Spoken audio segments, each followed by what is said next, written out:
Tonga sondray atao amin'ny tasitara andihan'ny faharoa. Satria moa ny tasitara zany de fitantarana antsika ny zava-nisy teo amin'ny tantara, teo amin'ny histoira, dia ny momba ny Constantin no jerentsika androany. Constantin dia olona ingeza be teo amin'ny tantaran'izao tontolo izao.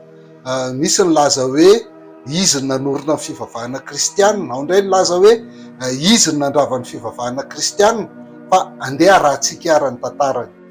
I Constantin dia ilay antsoina hoe Constantin premier na hoe Constantin le grand. Izy dia zanak Constance Clore izay isan'ny emperora tamin'izany fotoana izany, sy Hélène izay vehivavy kristiana. Teraka tamin'ny 17 février 1770 i Constantin, ary maty tamin'ny 12 volana May 1730. Zany hoe nahatratra teo amin'ny 15 taona teo zany ny fahavelomany. Rehefa maty ny rainy tamin'ny taona 1903 dia izy no nandray ny fanjakana nandimby an'ny rainy zany, zany hoe nanomboka tamin'ny 1903 ka hatramin'ny 1730 izy no nanjaka. Dia tamin'izay amin'ny fotoana zany dia natsoina hoe tetrarka, zany hoe nisy emperora efatra zany niara-nitondra. Dia akoatran'ny Constantin zany dia teo koa i Licinius, dia Maxence, dia Maximin de Daya. Raha miverina kely tsika any amin'ny tantara dia hitantsika fa ny fanenjehana mafy indrindra nataon'ny fanjakana romanina ho an'ny kristiana dia tamin'ny fotoanany Dioclétien zany. Dia Dioclétien koa moa zany dia anisan'ny nijanona tamin'ny fanjakana tamin'ny taona 903.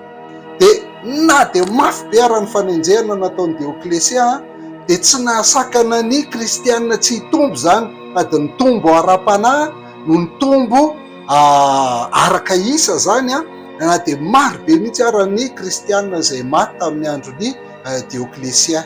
Dia isan'ny ara-nitondra tamin'ny Dioclétien i Galerius na i Galère zany, dia rehefa tonga taty amin'ny taona 1200 dia nanomboka namoaka didim-panjakana zany Galerius, ilay antsoina hoe edite de tolérance, izay nanomboka teo dia niena ny fanenjehana satria nanomboka nahazo ny vavaka ny kristiana, fa niany tsy azony atao fotsiny dia mitory filazantsara sy nitaonany olom-pirenena romanina zany ino an' Jesoa Kristy.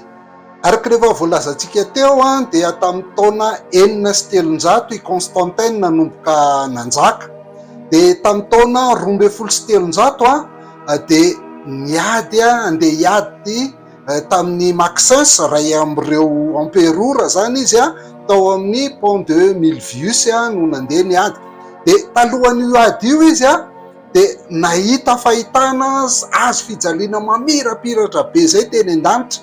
Dia nisy an'izao teny zao hoe in hoc signo vinces, zany hoe ity famantarana ity no andresenao. Dia famantarana ny azo fijaliana zany. Dia nanomboka teo dia nasiny sarina azo fijaliana ny fiadiny rehetrarehetra zany, ary dia nandresy tokoa izy ny volana oktobra 1270. Izay fahitana sy fandresena azony Constantin zay no natonga anazy, araka ny voalaza zany hoe zay no natonga anazy ho lasa kristiana, satria ny heverina zany fa ny Andriamanitry ny kristiana no nampandresy azy. Ny taona 1370 dia namoaka didim-panjakana indray Constantin zany, lay didim-panjakana malaza be antsoina hoe edite de Milan zany. Dia nanomboka teo dia fanenjehanao moa efa rava, fa afaka mivavaka soamantsara ny kristiana ary afaka mitory ny filazantsara ihany koa zany. Fa na izany aza dia mbola nijanona ho Pontifex Maximus ny Constantin, zany hoe prêtre suprême, na hoe izy zany no mpisorona ambony indrindra amin'ny fivavahana jentilisa tamin'izany fotoana zany. Dia eo zany no mampisy ny adi-hevitra hoe tena kristiana tokoa ve i Constantin sa tsy kristiana? ohatran'ny kristiana izy satria ohatrany nanaraka ny Andriamanitra ny kristiana, nanome fahafahana ho an'ny kristiana mivavaka sy mitory filazantsara, kanefany dia tsy nahasoa ny fivavahana kristiana akory zany satria nanjary niditra ho kristiana daholo zao olona rehetrarehetra zao na resy lahatra ny amin'ny filazantsara izy na tsy resy lahatra. Dia raha afaka tamin'ny fanenjehana ny kristiana noho nataon'ny Constantin, dia nisy zavatra fandray olana anatrehany dia ny fampianaran-diso. Anisan'ny ngezabe ny fampianaran-diso ny Arius zany izay milaza hoe Andriamanitra dia tokana ihany ary Jesosy Kristy dia zavaboary izy ilay noforonon'Andriamanitra voalohany indrindra, tsy nisy izy zany dia avy eo nisy noforonon'Andriamanitra. Dia izay fampianaran'izay dia notoerin'ny Alexandre d'Alexandrie zany, dia niditra tsehatra tamin'izay Constantin zany nampihavana andry zareo tsisy haino momba ny fivavahana kristiana fa ny zavatra nataony fotsiny dia hoe mila mifanaraka i Arius i Alexandre zany ny tanjony dia mba hisian'ny firaisan'ny fanjakana romanina trany. Rehefa tsy mety ny ravina mihitsy moa ny disadisa teo amin'ny Arius i Alexandre, tsy mitovy mihitsy ny hevitra fandraisana momba ny Jesosy Kristy, dia nampiantso concile fivorimbe anankiray i Constantin tamin'ny taona 520 ary izy niantoka an'ireo eveka rehetra manerana ny fanjakana romanina andeha ho any Nice. Dia io le antsoina hoe concile de Nice zany tamin'ny taona 520.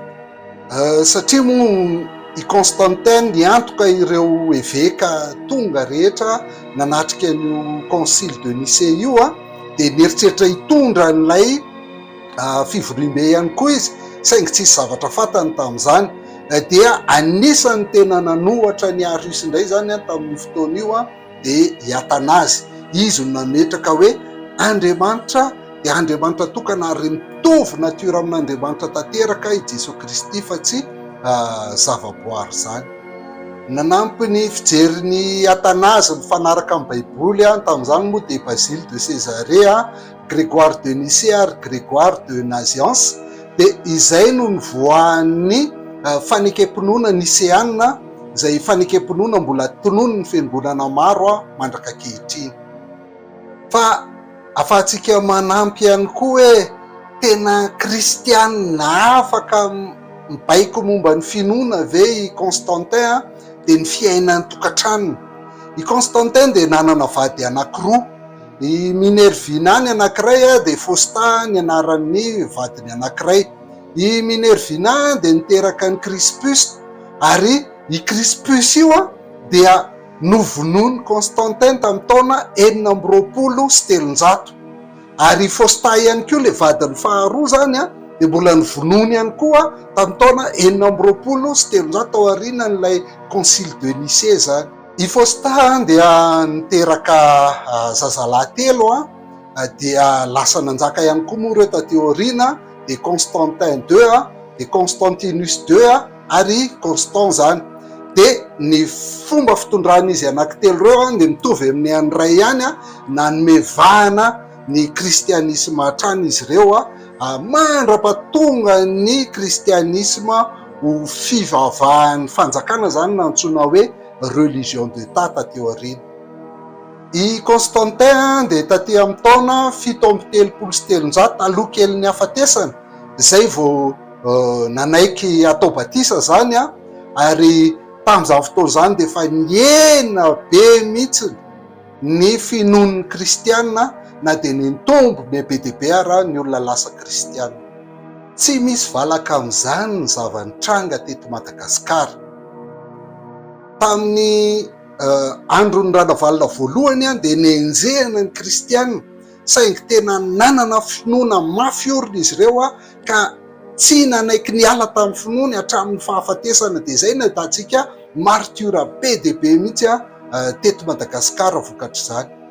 Fa taty aoriana volana vitsivitsy tao aorianany natongavany teo amin'ny fanjakana dia natao batisy ranavalona faharoa, dia lasa kristianina zany. De tahak'izay koa raha ny valina fahatelo tamin'ny taona 1380 tamin'ny fotoana nandraisan'ny fanjakana mihitsy de natao batisa de lasa kristianina. De teo no nitranga tamin'ny malagasy hoe tsy mitafy lamba tsy mitovy amin'ny andrina, dia niteraka teo ny rebikondry fa lasa kristianina daholo ny malagasy, ny akamarony rehetrarehetra zany nanaraka ny fivavahan'ny mpanjaka, na de tsy misy zavatra fantany ary ny amin'ny filazantsara.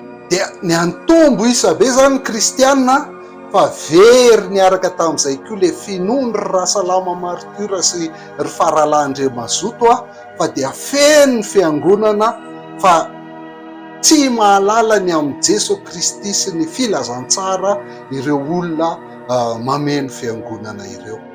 Inona ny azontsika tsoahana amin'izay tantara izay, satria ny olona tsy mianatra tantara hony dia voaozona hilatsaka amin'ny lavaka izay nilatsahany teo alohany. Zao ny fandehany. Rehefa lasa fivavaham-panjakana ny fivavahana kristianina dia ho be dia be tokoa ny olona izay milaza azy ho kristianina, fa ny olom-boafidy, ny olona tena mahay ny filazantsara, ny olona tena mino an Jesosy Kristy dia vitsy ary voatelina ao anatin'ireo olona be dia be ireo ary dia manimba ny fivavahana kristianina zany. Mabetsaka ny fampianaran-diso zany. Tsy zany ve nefa misy amin'izao fotoana izao, nefa mbola izany ihany koa raha mbola tadiaviny maro hitranga andavany hatrany ny laïcité de l'État fa tiany mihitsy mba ho kristianina ny firenena malagasy izay tsy ho marina velively, satria na teo amin'ny Israely ary dia ny sisa ihany no voavonjy. Ndao hianatra tantara